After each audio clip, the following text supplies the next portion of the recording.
Both of them?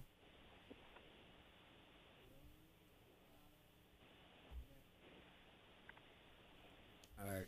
Ready? No, hold on one second. Just give me the go.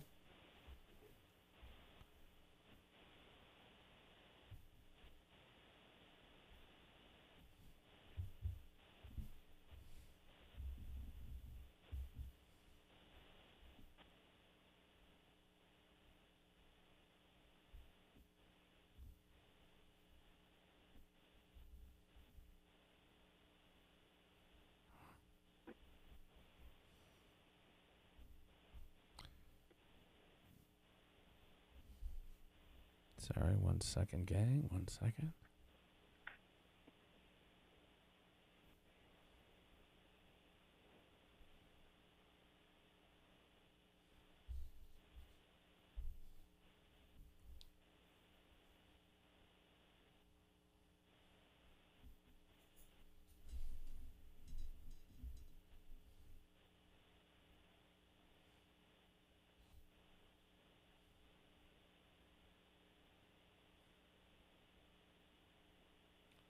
Second here. Sorry, guys.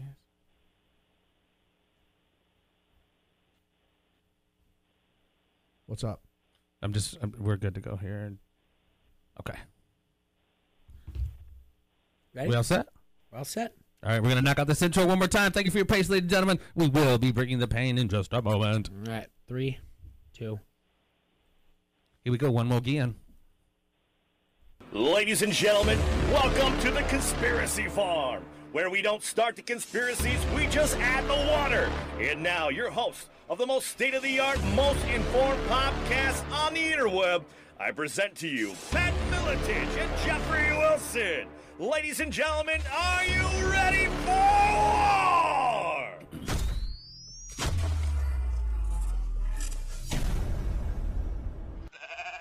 There we go, ladies and gentlemen. How we doing? One more again, back at you. Jeffrey Wilson with the Conspiracy Farm. As always, riding shotgun with my partner in crime, UFC Hall of Famer, Battles Galactus for Eater of World status, Slayer of Dragons, Pat Miletich. What's up, champ? Oh, I'm excited to be back. Excited to be back in town working with you, my friend, and excited about the guests that you have acquired for us. Yeah, he is absolutely no joke. But before we do get to that, folks, our Conspiracy Farm and our farmers have been very patient these last few weeks as we've been working on our other show, Everything Combat, because life is a fight, ladies and gentlemen. We all have our fight in life. So we recently linked up with ESPN Radio 93.5 FM right here in the Quad Cities. You can see that live on our YouTube page, our Facebook page. We have been absolutely bringing the thunder, ladies and gentlemen, from C.T. Fletcher, Dan Gable, Dan Taffet, George Foreman, Ben Askren. Last week we had the voice of the Octagon, Bruce Buffer. So if you farmers want to take that nice chunk of listenership we have out there in over 100 countries and pivot your way on over to the, whatever you want to find it, the Everything Combat Facebook page, YouTube page. You can find us, get down each and every week. 93.5 here in the Quad Cities in the Rock and Roll Mansion. Every single Monday night. But today, you are absolutely correct, sir. I have not let anybody down. This guy is going to make some brains bleed without a doubt. Billy Carson's his name, ladies and gentlemen. He's the founder of Forbidden Knowledge, Inc. He's coming by today to talk to us about, quite a bit of things. Ancient civilizations, ancient technologies, new ways on propulsion system. He's a researcher as well as the author of the Compendium of the Emerald Tablets. Recently, Mr. Carson earned the Certificate of Science with an emphasis on neuroscience at M.I.T. as his most notable achievements. Billy is the CEO of First Class Space Agency based in Fort Lauderdale, Florida. Specifically, this company is involved in research, development, and alternative propulsion systems and zero-point energy devices.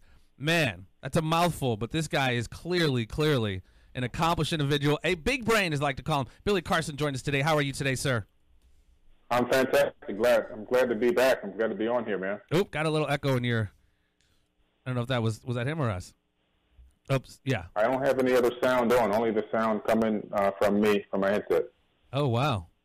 Schnikes.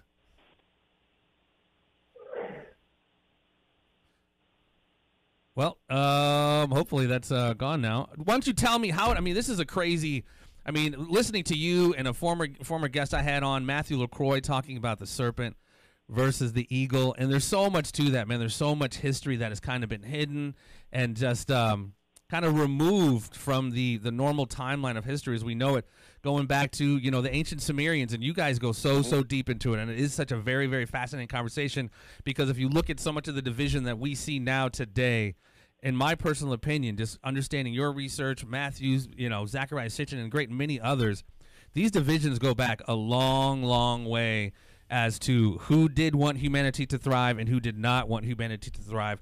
But before that, what tipped you off? Like, what got you into this world? Mine started with the JFK assassination, got me into just conspiracies in general, and then it broadened out to a whole bunch of different aspects of it. But when did the bug bite you, sir? It got me back in the 1970s. Living in Queens, New York, my family decided to move down to Florida, so we moved to Miami, to this area called Opa-locka, which was very close to this Opa-locka airport, private airport. So I would go out in the backyard on my, sunny Sundays and watch the planes go by. Just basically, they would take a few minutes to go over the horizon. I would just watch them, just nothing else to do. No TV, no cable TV back then, nothing like that. And one day I was out back, and a object came over that the word UFO wasn't even in my vocabulary back then. This is 1977. And it cleared the horizon in seconds, not minutes. So even as a child, I knew right away that what I saw was not an airplane. So that really piqued my interest. Now, what happened was it came back the way it came in. It hovered above me. Now I can estimate about 250 meters.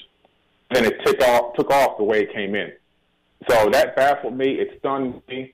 The next day, I went straight to school, Rainbow Park Elementary in Opa-locka, Florida, down to Miami, and I went straight to the library, and I got every single Encyclopedia Britannica on aerospace. And I started researching aerospace from then. Literally, that's when my research started.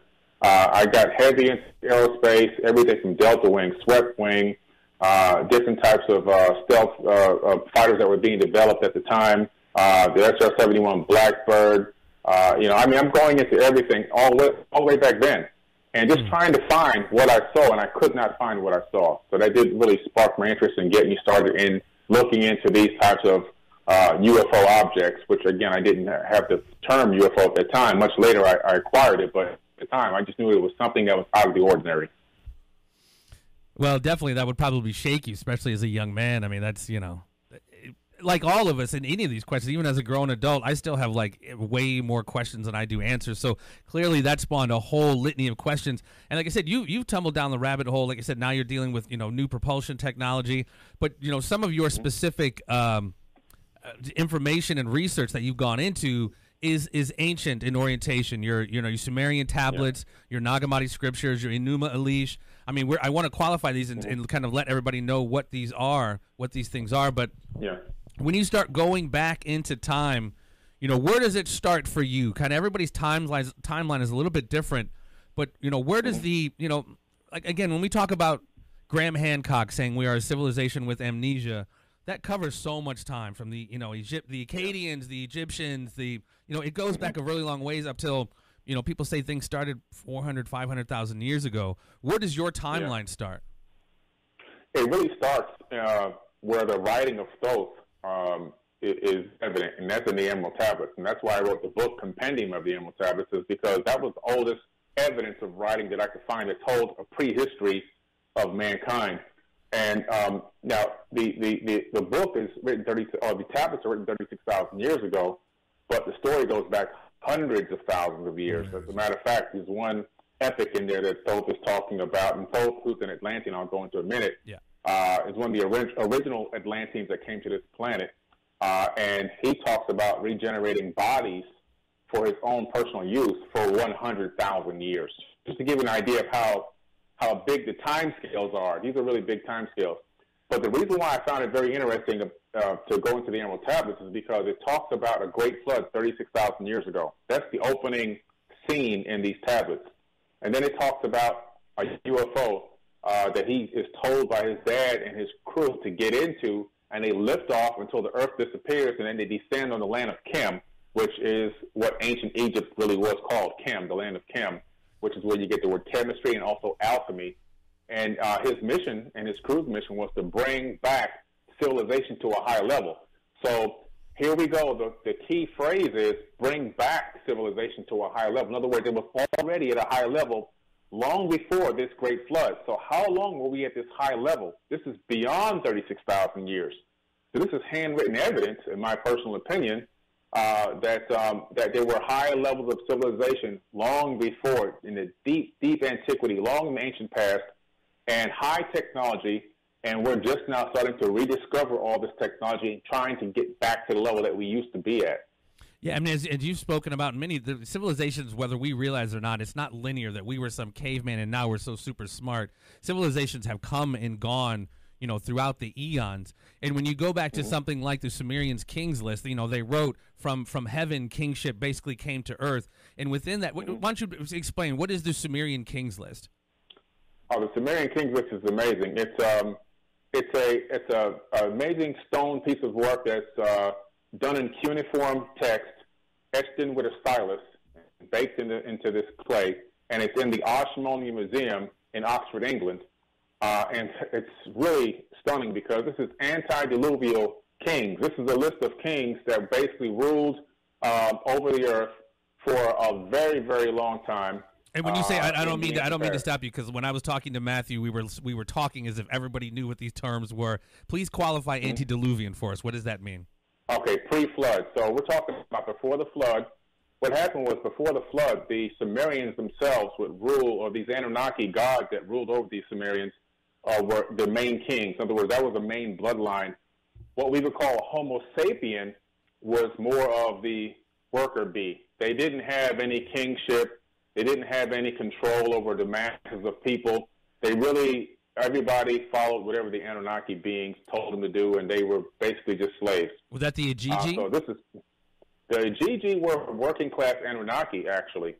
So the Igigi were Anunnaki beings that were working, and they were basically almost a slave, but not quite. In other words, they had kind of volunteered for this job of mining these resources on Earth and also on Mars, but then were being treated very harshly and almost under slave conditions. And then they had a revolt at one point where they wanted to come and actually battle against Enki and Enlil for the right to be free and to not have to do this hard labor. And that's when the decision was made to then genetically modify the existing hominid on the planet and try to genetically create a slave race. Well, two major players you just mentioned kind of were at the top of the family tree, if you will, in this cosmic war is Enlil and Enki. If you kind of explain a lot. We're going to be doing this kind of throughout the show. He's going to be throwing out terms. I'm going to be throwing out terms, and I don't want to just assume everybody knows what these are. So Enlil, you've got to give the listeners a little simpler terms, definitely. Yeah. Well, Enlil and Enki are two very pivotal figures. Who were those two individuals? Okay, you had Anu, who was the main god figure or the main father of these beings that came here in the ancient past. He had two sons. One was called Enlil, and the other one was called Ea-Enki, E-A-N-Ki. Ea was his first two initials, and Ki means earth.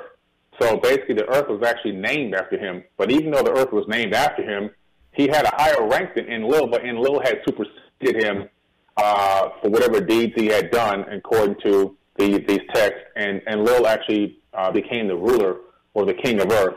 And Ea-Enki was more of the master geneticist and worked along with his brother.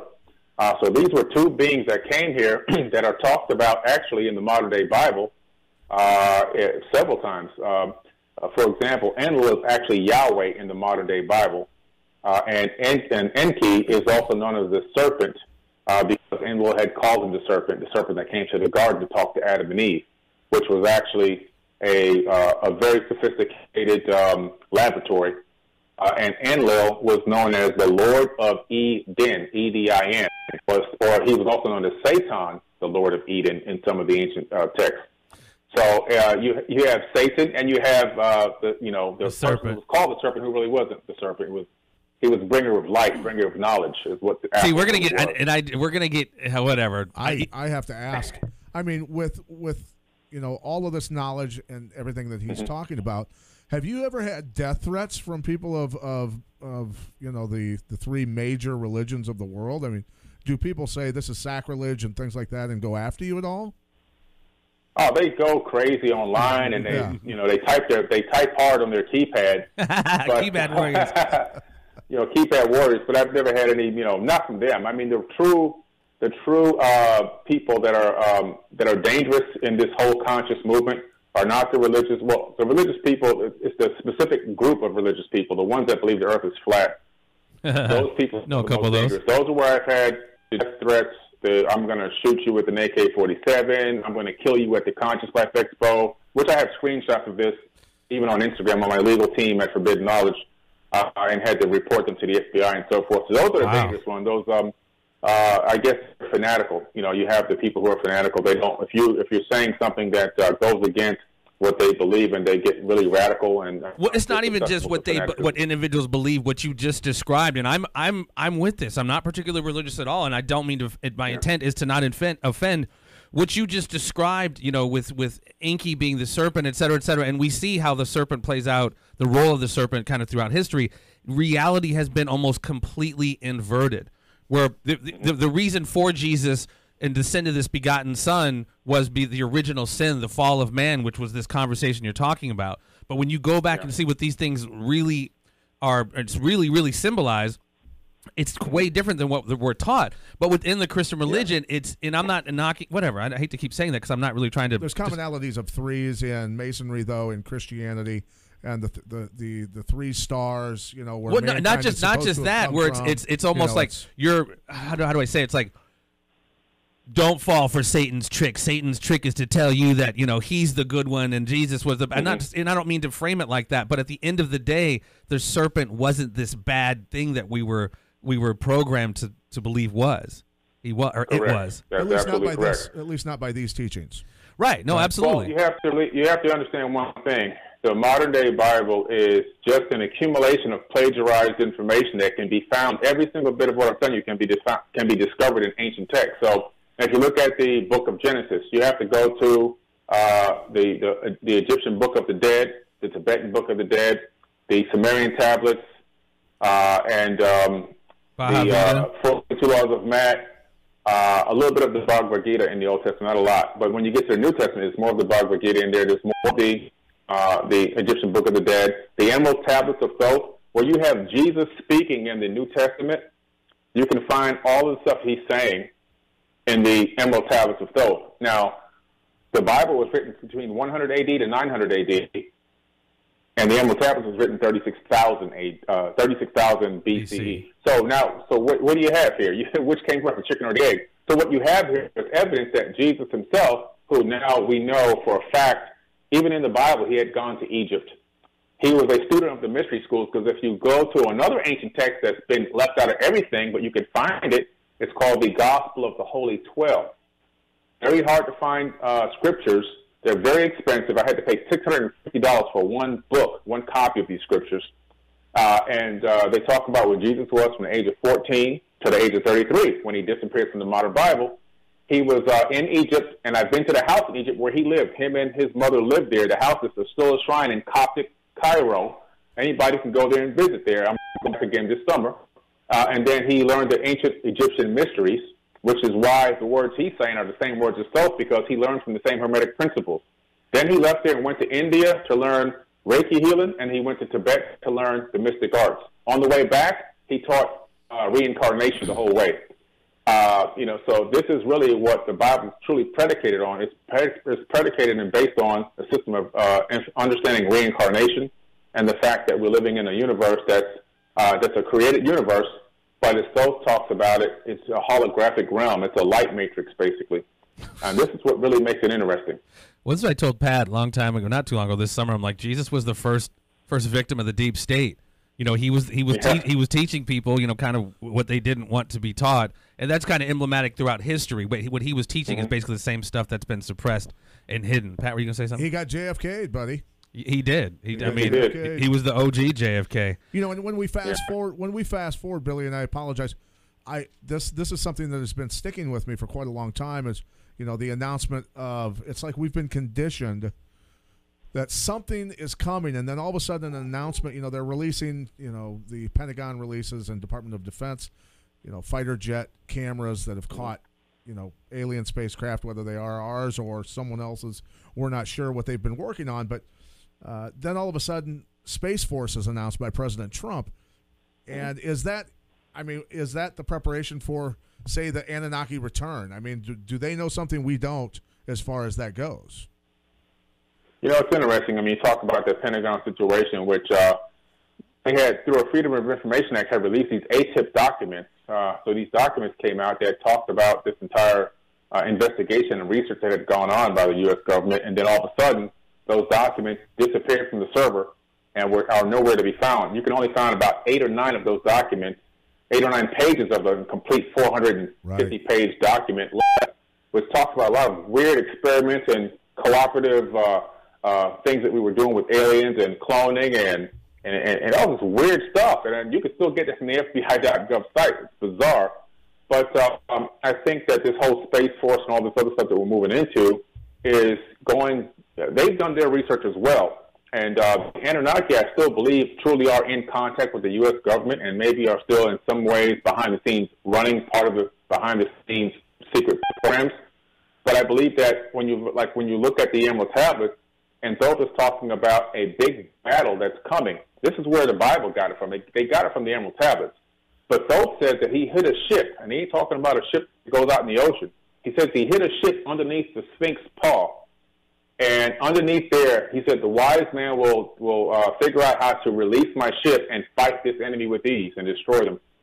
Again, this is 36,000-year-old text, but everywhere you look in these ancient texts, you find something reminiscent of the book of Revelation in terms of some big battle that's coming. And the book of Revelation has turned it into something a little bit more fictional, in my personal opinion. I think you get the more direct phrases directly from some of these ancient texts, but there's supposed to be this big battle that's from ancient times that's known about coming to the future.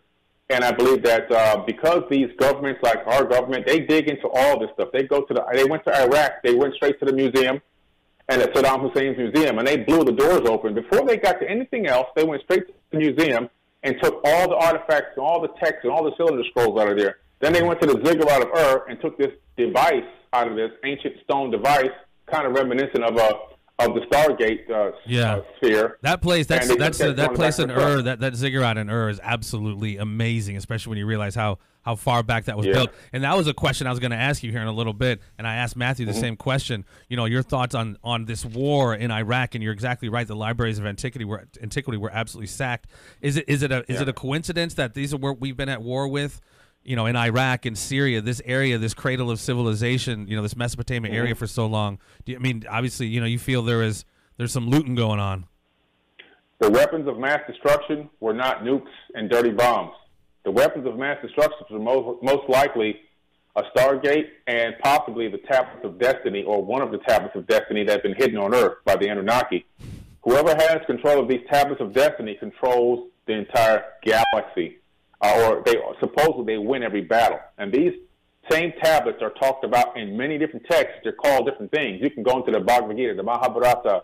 You can go, of course, into the Sumerian tablets. I mean, the more you look around these tablets, and now you even look at the modern day Avengers Infinity Wars. I was just going to say. Right. And you know what? I've talked to several Christian pastors who actually believe that that's what, you know, when they talk about the battle in the sky and everything else, they believe that was with alien forces. It was an absolute battle with non-Earth beings. Yeah, it was. And one of the things that people have to realize when you look at the modern-day Bible, first of all, a lot of the books have been left out on purpose, the Apocrypha text. I've read every single stitch of word of every single one of those Apocrypha texts. And you discover why they've been left out, because they really allude more to aliens and not gods. And then when you go into the Aramaic and you start to realize that the word God in the modern Bible is actually mistranslated singular, it's supposed to be gods, plural. And then when you start analyzing it from that perspective and you look at the battles that are going on, like the book of Deuteronomy, you discover that it's actually the different Anunnaki family members battling each other, just like the 13 families that run the world were battling each other for the longest time. They just now come to some type of a truce and broke up the planet into pieces. But these Anunnaki were doing the same thing back in those days, and they were sending humans out as cattle to fight each other for resources and land and everything else, including saying things in the Bible like it's okay to rape, steal, pillage, kill the women, kill the children. These exact words I'm saying are in the modern-day Bible, but most Christians have never read it because they only go to church to hear the good part, not the bad parts. But these are the Anunnaki people. So the Bible truly is talking about these Anunnaki people when they reference the word God. not the creator of the universe. I believe there's a creator of the universe, but that's not the person, in my personal opinion, that's being talked about in the modern-day Bible. Well, even in our modern day Bible, I mean, going back to our Anunnaki, and correct me if I'm wrong, I might have the timeline here messed up. It was your Anunnaki who began to the sons of God had sex with the daughters of men, and then start procreating with our earth women, so to speak. But some of these guys were giants, as they say, and even in Genesis, giants roam the earth. And then as we now know, we known as the Nephilim. What are your thoughts on the Nephilim and their role, it's what they are and their role in kind of all of this? David and Goliath, Goliath being supposedly one of the Nephilim. I believe the sons of God, I truly believe the sons of God are the Igigi, because when you look into the epic, you discover that these Igigi working class had descended from Mars. They were actually mining on Mars. They were pissed off with the conditions. They didn't have any women according to the text. They had no women. They came to Earth and they encircled Enlil's campus. They were getting ready to go to battle. And I believe that after this agreement was made to genetically modify the existing hominid, they then took some women back with them. So these are the sons of God, because they're all sons of Anu, that made it with the daughters of men. They took women with them and became, wherever they went back with them, whether it was Earth or whether it was back to Mars or whatever, but they took them as wives. So they wanted some women. They made it very, very clear that they wanted women, which they took. Now, the offspring of the mating of an Anunnaki and a human being creates a demigod, or also known as a Nephilim. So a Nephilim is a half human and a half alien or half Anunnaki, whatever you want to call it. And that creates a Nephilim gene, which started off as very big giants, but over time they got smaller and smaller and smaller, to the point where a 6-foot-tall man was considered still a giant after many, hundreds of years or thousands of years. But they did start off very, very large. These beings are depicted in Egypt, all through the hieroglyphs. There were many different color races, by the way. They weren't just all black. They were just depictions of white giants, black giants, red giants. Okay, so these giants were global.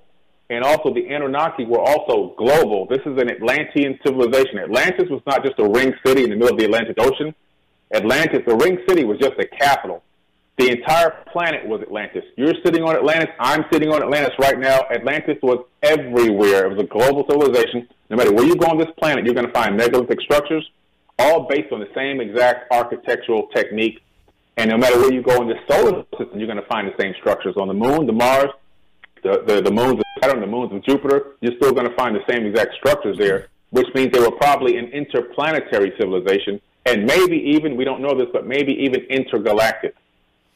Wow, yeah, we did. I just saw something today that they saw rain falling on Titan, one of the moons of Saturn, that they've always speculated. Going back to kind of the human biology, the Sumerians' kings list, going back to that, these kings sometimes live for 40, 50, 60, 70,000 years. Even in the modern day Bible, these guys, Noah and everybody lived for like 600-700 years. So there clearly was a change in somehow the biology or telomeres, and you actually talk about this. I'm going to ask you.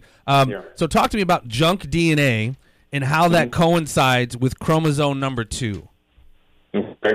Well, the amazing thing about these Anunnaki beings is like the antediluvial kings, for example, one of them ruled for 28,000 years. Another one ruled for 36,000 years. That's just a ruling. That's not how long they even lived. I mean, they lived many more years than that, 43,200 years. I mean, the numbers are crazy numbers. But then you go, as a human being that's living to 70 and 80, we go, man, that sounds phenomenal. That sounds impossible. But when you look at the technology we have right now, you start to realize it's very, very doable. So what the Anunnaki did was they took an existing hominid, which was our cousin, Homo sapiens' cousin, not Homo sapien. Now, we're taught in school that these pre-humans, these pre-Homo sapiens were cavemen, and they were dummies and everything else, and they were just grunt workers or whatever, and they lived in caves, and they didn't know what they were doing. But these people were more sophisticated, in my opinion, smarter than we are today, smarter than Homo sapiens. The reason being is because I believe that they had more connected DNA. I believe they had bigger brains and had bigger pineal glands. And what the Anunnaki actually did was they went in and they genetically modified that hominid, dumbing us down to become a Homo sapien, shrinking our brains, shrinking our pineal gland, and disconnecting a lot of our DNA. I believe the opposite happened. So we went from a more sophisticated type of a being, not maybe technologically, but at least spiritually, more in tune with nature, more in tune with the frequency, the human resonance of the earth, more in tune with the universe. And we went from that level, maybe even using the magnetite crystals in our brains, like animals do, to navigate and so forth, to now where whoa, magnetite, what? One thing. Magnetite. Yeah, our brains have, every single human being has millions of magnetite crystals inside their brain. That's biology.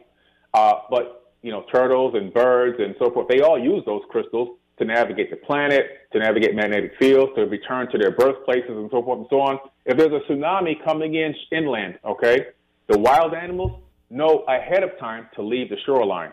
They go to the mountains or the hills. Human beings, we just stay in the water and play until we get washed away. Why is the tide going out so much? Yeah, exactly. Yeah, we have no clue. But we have lost our connection with the universe because of the way we've been disconnected. All this junk DNA is not junk; it's disconnected nodes that normally connect to the real world and to the universe.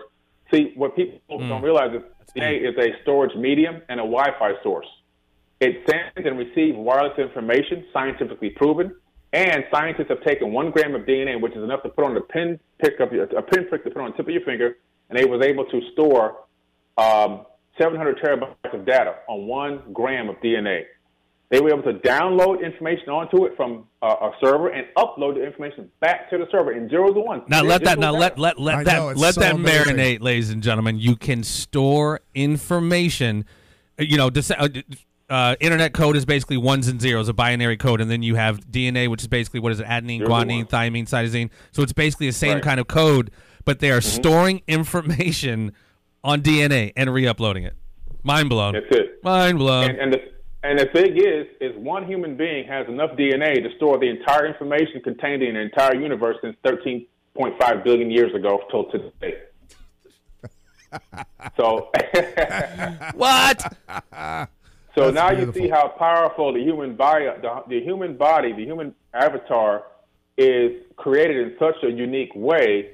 This is why I believe there's a lot of alien abductions and a lot of people trying to do hybrid programs of human beings, is because they're trying to obtain the biological powers that we have that we haven't even begun to tap back into. We're just now starting to figure out all the powers we have. Now, another thing that happened was, if you look into the Sumerian tablets, you hear this Tower of Babel incident, which is spoken about in the Bible as well, in the Old Testament, where Yahweh, who's actually Enlil, he's gone for a while. He comes back. They're building this tower. Some people think it was a spaceport. Some people think it was just a tower, a very tall tower they were mimicking of the Anunnaki. Regardless, they were building this tower. It was massive. All people working together as one, in unison, together as a team, building something together. Okay? Your God comes back and then gets pissed off because you're working together in unison, in peace and unity. What kind of God destroy that and curse the people? See, that wasn't the creator of the universe. Again, this is a regular flesh and blood person that's just more technologically advanced, masquerading as a God. So he knocks down the tower, probably with some type of weapon. He separates the human beings. He then splits them up into factions, forced to change their language, and he also then says this one important note: my seed shall not abide in man forever. His years shall be 120. Well, researchers at Harvard University just discovered that under the most pristine conditions, a human being can only live to about 120 years. Right. Why is that? Well, they discovered that there's this thing called chromosome number 2 in the human body, that at some point in the distant past, and they don't know how it happened, but it's a manual genetic modification. Chromosome 1 and 2 were fused together, and then on the tips were put these 2 telomere caps. Now, these telomere caps have genetic data in them that store all the information about your RNA and DNA and your cells and everything else. So when your cells replicate and split, you don't lose anything during that process. You don't lose any genetic information. So the telomeres, though, they're like the buffer on a YouTube channel. You have a little bit of buffer, and when that buffer runs out, the video's over.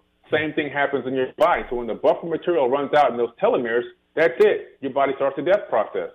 Well, these scientists at Harvard discovered this, and they were able to stop the telomeres from shrinking. Right. So they were able to extend the lives of mice by 3 times as long, which means they can do the same thing right now in humans as well. Okay?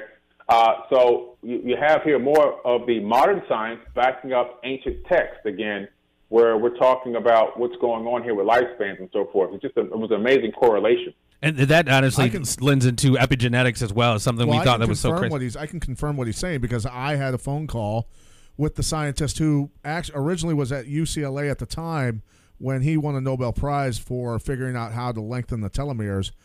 And he was also the guy that invented liposomal delivery systems for cancer patients. But anyway, I asked him the question. I said, this technology can only be used on very wealthy people because nobody can afford to live 250 years. When you're 70 years old and you retire, well, people don't want to pay for your retirement for another 150 years, bro. Right. That's not how this is going to go down. And he goes, "You're exactly right. This is literally for the elite." And so he confirmed 100% that he believes that he will be able to extend, just in his lifetime of study, the human life to 200. Only for the elite. Life extension technology. Bone broth. Limited supply. Yeah, so what you're saying is 100% legit. Yeah, thank you. What does this any way coincide? I'm sorry, go ahead. Go ahead. I was going to say, what's going to happen is if we don't take control of this planet, they're going to end up selling us time. Wow. I never Selling thought of it us that time. way. Wow. You want to live 20 more years, bro? Go to your local grocery store, go to Redbook and get some more time.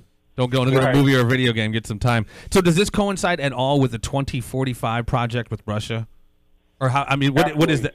Yeah, I'm sorry, go ahead. Yeah, the 2045 project is an interesting project, Ray Kurzweil. What they're doing over there in Russia is they're trying to transfer human consciousness into a brand new avatar body.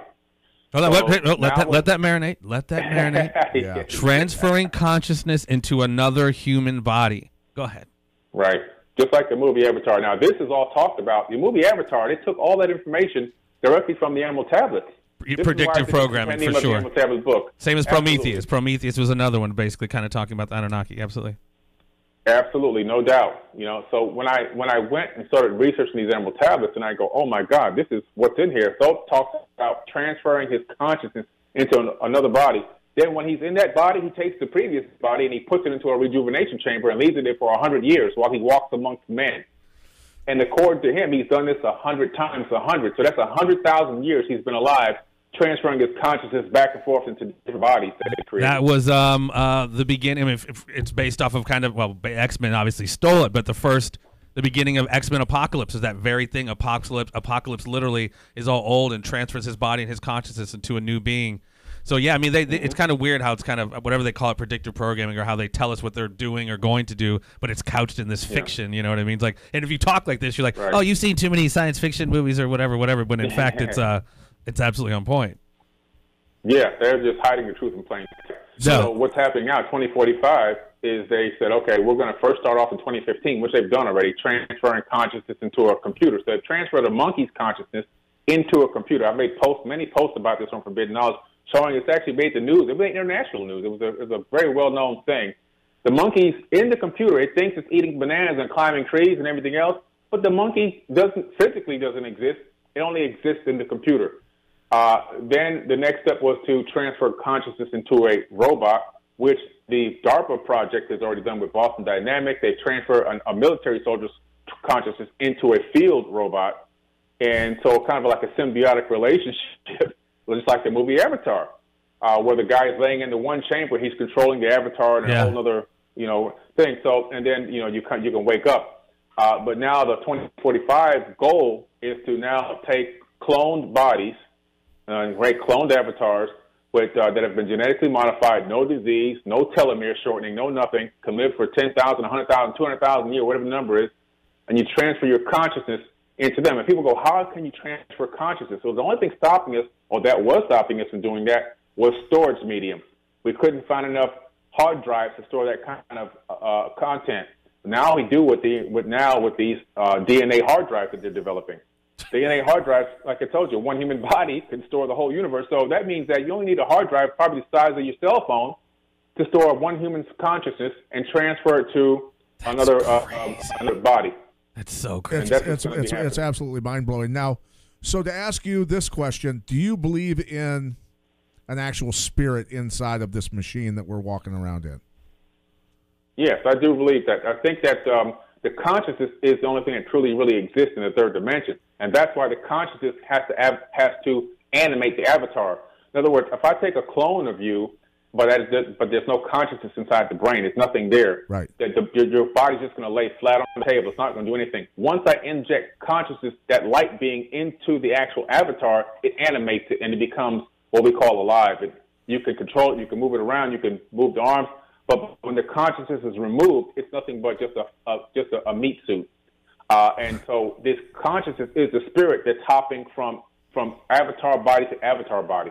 So we can computerize, store a human spirit, and then interject it and put it into a new being, is what yes, what you're and saying. You know why it's possible? And the reason why it's possible is because this entire third dimension is a light matrix based off of zeros and ones, digital data. And that's scientifically proven. It is proven. Science. Yeah, absolutely. Yeah, you're right. The language of God, zeros and ones, right? That's it. That's the language of God. That's that's badass, exactly dude. why it's possible. Wow. Yeah. Well, ladies and gentlemen, as we're talking here, we brought these up. If you want to go back and check out some of these readings, I highly suggest what they call the Enuma Elish, which is, I believe, the Akkadian story or the Babylonian story of, kind of creation, the flood. You got your Hadrahasish, all of these, the Nag Hammadi scriptures. I mean, just look these up and kind of go back because they really do a great job, way better than I am. And, obviously our boy Billy is way on point here. But, I mean, they talk about, life before the flood and just, again, Graham Hancock said we are a civilization with amnesia. We have no idea the depths of what has been hidden from us. We are made to think we're these, again, not to disrespect any religious, we're made to think we're sinners out of the box and, we're really just kind of this ball of meat, and unless we accept this individual as our personal savior, we're going to hell regardless of our deeds. And I personally feel that is the complete opposite of the true nature of who the heck we are. But in a lot, as you talked about consciousness, man, in mindset, Pat and I were talking just how a friend of his, Dave Clark, shout outs to Dave Clark, man, really beautiful human being, just tore his Achilles, and his doctors are like, you're healing faster than anybody I kind of ever seen. He's more than faster than other human beings. He's healing so fast that it's not humanly possible to do what he's doing, and he's vegan and he doesn't eat sugar, and his level of consciousness is through the roof. It is, man. Great guy. He used to be like a 300-pound obese, drug addict, and he's changed his whole life around. The guy's an ultra runner. He did. He had that switch flipped with him. But I try to impart it. We talk about how huge visualization and mindset is. Going back to almost epigenetics. The biology of belief, like Dr. Bruce Lipton says. Why don't you tell us about? And this is something that blew my mind when I saw this. The experiments of Dr. Masaru Emoto and his experiments with water. Yeah. And I suggest everyone, if go look this up and Google it, because when you see the results of this water, your mind will be blown. What's his experiment entail? Oh, listen, it's an amazing experiment that he did. I was fortunate enough to work and talk with his understudy, and she is an amazing teacher as well. She comes to the Conscious Life Expo every year. If you have time to go there, I'll be there again February 22nd to 25th. Look for the Dr. Masaru Emoto lecture or workshop there. But basically what he did was he discovered that water can actually pick up on conscious intent. So this is amazing. So what he did was take a drop of water in a droplet, put it under a microscope, and look at it. You see, it normally forms a crystal. It has a crystallization to it. But then what he did was he would take these water droplets and put them in these jars, or take water, put them in different jars. He would actually take words and tape it to the jar. I hate you. I love you. You're amazing. Yeah. He would pray over one jar. All these different types of levels of feelings and thoughts. And based off of what was written on the paper and taped to the jar, you would take a droplet out of that water and put it under a microscope. If it was I love you, it would be a beautiful crystal. If it was I hate you, it would be a horrible malformed crystal. Sometimes it wouldn't even be a crystal at all. It's crazy. Yeah, and then if it was, I wish you were dead, it would be dark and warped. These are drops of water. So it's an amazing thing that he discovered that water captures the intent of consciousness, and it's very important because our bodies are 70% water. So when you tell your child or your wife or your husband, I love you, you're having a direct effect on their physiology. Immediately, Exactly. that moment you say it, if you really truly believe it, and when you tell them, That I should hate hit you, home for everyone. I mean, absolutely. Yeah. The mind is absolutely, I mean, not just this study, but again, if you go to Dr. Bruce Lipton's study of epigenetics. Your belief of things creates your biology, and even this study is, when I saw it, was just mind blowing, ladies and gentlemen. The power of the mind. Like we talked about when we first started the show, the narrative we tell ourselves is so very powerful. I can't do it. I can do it. Man, there's a very fine line between the two. But when you tell, when you're on that, I can do it. Like anything's freaking possible. How much man. of this knowledge was in the library in Alexandria? Oh, listen, that whole library of Alexandria, which I'm going to visit the area where it used to be. We need to hang out more, Billy. Dang, you traveling, going to the... Yeah, I know. Shit. I go everywhere, man. But, the thing about this library, it's a big conspiracy because, truthfully, what I believe now, after looking in deeper to some other things that I found and talking to some archaeologists, some homegrown people from the area, they came there and they faked this burning of the books. In other words, they burned down the library, but they took the content, and the majority of that content is underneath the Vatican. That's where it's at. Yeah. You know what? That's not that far of a stretch. No, that's where a lot of these ancient scriptures are either. I think I saw either the Vatican or like the British Museum, or it's locked away, and that's the weird thing. You got so many of these tablets that are like untranslated that are just sitting there. That's just like, why couldn't I have seen a UFO when I was a kid? Right. Well, before I let you slide, another part of this whole thing, lost tech, and I'm not smart enough to really describe it, but there's a thought process that sound has a lot to do with creating fields of energy, if you will, in geometric shapes. Talk a little bit about cymatics. I saw something the other day on cymatics and how basically grains of salt on a vibrating metal board at a certain frequency, and that's the other part. Frequency plays a huge role in this, creates different geometric patterns. Right. That's amazing because, when you read in the Bible in the beginning where it says, in the beginning was the Word and the Word was God, they're talking about frequency and vibration. They're talking about cymatics. And cymatics can be dated all the way back into the most ancient texts you can find, especially going into, guess what? The Emerald Tablets, which is I talk about in my book, Compendium of the Emerald Tablets, because those is talking about using frequency and sound to manifest physical matter. He had mastered the ability to create matter from sound.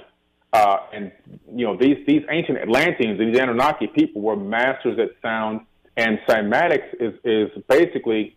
Right now, there's this morphogenic field that's waving through this entire ether of space-time. And this morphogenic field is filled with vibrating strings. This is where you get into quantum mechanics and quantum physics, where you get into string theory. So these strings are vibrating, and they're emanating specific frequencies. And these frequencies basically run across everything in the entire third dimension, and they create all the patterns we see. They create the bipedal, bilateral being form. They create the spots on the back of a leopard. They create the pattern on the back of a turtle shell. These cymatic frequencies literally emanate and vibrate into existence all the shapes and patterns that we see in all of life in the entire universe. When you combine the cymatic frequency with conscious intent, you then now are creating entire realities. And this is how we manifest this holographic light matrix that we're living in. I mean, it really truly is. So what happens is you have your brain, which is totally encased in darkness. It doesn't know anything. It says to its friends, sight, hearing, smell, sound, feeling, touch, go out there and tell me what's going on. So those friends go out, but those friends, they themselves don't know what they're collecting. They're just collecting bits of information, zeros and ones, little bit of data. They bring it back to the brain that's encased in darkness. The brain then sorts it all out, merges with the morphogenic field, and then projects a hologram and says, this is what's going on out there. And then you navigate through the matrix based off of that data. And that's literally what's going on. And that's kind of, you're exactly right. I mean, we're all basically the same one consciousness experiencing reality subjectively through, like you just said, these limited, perception meters of like light, taste, sound. But, we know gamma rays exist and X-ray exists even though we don't perceive them. So there's this, we have to understand there is so much going on. And is it possible, I mean, how much experimentation has been done, Billy, on sound and vibrations being used to build something we've never understood how they were built, the pyramids? Oh, absolutely. Those are being talks about this in the Emerald Tablets. The first thing he says is, I builded the Great Pyramid, modern after Earth's force. He used frequency and vibration to build the Great Pyramid, and I truly do believe that he built the Great Pyramid from the top down. So this is just amazing that the technology that's being used to build this. And when you go there and look at the construction, I've been inside the Great Pyramid, I've been inside the King's Chamber, I've been inside the Queen's Chamber. I mean, this structure is, when you go up the Grand Gallery, you feel the pressure of this structure, and you realize right away that it's definitely not built by some elephants rolling, pulling up logs up the hill and stones up the hill and all this crazy. You would have to have more mass of mud ramps than you would of the mass of the pyramid itself to be able to do it that way. But these structures, these stones, you can just tell by looking at them, the size and mass and the way that they're fitted together. You still can't put a human hair in between them today. You can tell that they were put there through some type of frequency technology, that they were molded together through this type of maybe a frequency lattice. But they definitely used technology. And one evidence of technology just like that in the ancient past is when Thoth lands the ship in the land of Chem. When he opens the door to the ship, the barbarians came to attack him and his crew. And he says, I raised my staff and I sent out a ray of vibration, stopping them still a stone in the mountain. So we already had some type of a stun ray gun which sent out a vibration. Which we got today. We got the microwave gun they've used on protesters. I've seen it. That's what's so crazy about the pyramid. There's, clearly, however many thousands of 2-ton bricks in such a fashion lined up directly with the constellation Orion. We've seen stonework in South America where it looks like it's melted together like almost like lava. And you can determine the circumference of the Earth via the Great Pyramid. But there's the golden ratio, which that wasn't even found until centuries later by the Greeks, and here they are. It's absolutely crazy, man. It's absolutely crazy. And also the Grand Gallery, the longitude of the Grand Gallery is the exact number of the digits of the speed of light in meters per second. And people go, well, meters weren't discovered until the 1960s. No. Meters, 1940s, whatever. Meters were discovered by the Sumerians. If you can even look it up online. The Proto-Sumerians had a metric system all the way back then, long time ago, 9,000 years ago. The metric system was already in existence. We rediscovered it, or somebody found the Sumerian information and copied it and made a lot of money off of it. That's what happened. Again, man, none of this. It's hidden in plain sight, man. This information is there. A lot of people's confirmation biases on religion or whatever it is, I know, keep them from going as far as kind of we're going. But, and to each his own, quite frankly. If you're whatever and that's your thing and that makes you happy, I'm absolutely cool with it. But, again, having conversations like these, I have so many more questions than answers. But, again, it helps redefine and reshape our civilization, which has been, no pun intended, set in stone in such a way that keeps us from recognizing our true gifts, in my opinion. Like I said, we didn't start linear, some cave, knuckle draggers, and now we're so cool. There was civilizations have gone up and down for thousands and tens of thousands, if not hundreds of thousands of years, man. Wow. Yeah. Do you want to shout out? We got to let you slide, man, because I got to let my brain marinate before we get to our next show. Holy God. Do you have any social networking, your book, anything you got coming up, speaking engagements, et cetera? Yeah. If everybody wants to know a lot more about this, I cover it in great detail in my book, Compendium of the Emerald Tablets. It's available only on forbiddenknowledge.com with the number 4, forbiddenknowledge.com with the number 4. You can also follow me on Instagram, Twitter, Facebook, Tumblr, at Forbidden Knowledge with the number 4. And the book is 444 pages, so check it out. Man, I truly... Any closing comments from you, sir? I can just say that this is just a scratch on the surface of the knowledge that is out there, and certainly the knowledge that's in his brain. I wish I could spend a lot of time with this man and keep learning. But we're going to read the book, I can tell you that. Well, and you're definitely welcome back any time, sir. Ladies and gentlemen, I implore you to kind of take that red pill, tumble down the rabbit hole for a hot minute, because the information is pretty deep. As we just kind of scratched the surface today, man, there's a lot out there, a lot to digest. Got to explore. We are meant to explore. Absolutely. Billy Carson, ladies and gentlemen, check him out. This has been awesome. I can't thank you enough for your time, sir. And again, you are welcome back anytime. I like that necklace too, man. It's pretty sweet. Thank you. Appreciate it. Thank you, Billy. Billy. It's a hollow shield. It's got orgone in it. Got what? Orgone inside of it. Well, help me out. What is that? Orgone technology. It's a mixture of organic and inorganic materials that basically take life force and push out all negative energy and suck in all positive energy. I need a little slice of that. I'm with it. HoloCymatics.com. I'll send you the link. Oh, there you go. Cool. Look at Tim. Yeah. All right, Billy Carson, ladies and gentlemen, peace and so much love. Thank you, sir. Thank you, Take Billy. care, everybody. There will always be more. Holla.